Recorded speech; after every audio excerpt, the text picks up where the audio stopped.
Ay, haya ninong nakadakop man. Hapon sa alas 4, nakadakop ang isda. Nakuha oh. Nakuha si isda eh. Ulin na siya kuan. Barangay sa daan. Natsambahan. Papalit muna pa. Ilang kilo? 150 ang kilo. Okay na na oy.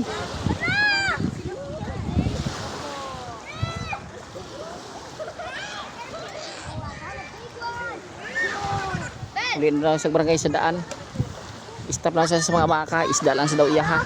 Tora oh. Mo tipa-choose ka gronan ya. Sa landismate. Tro. Taw kayo.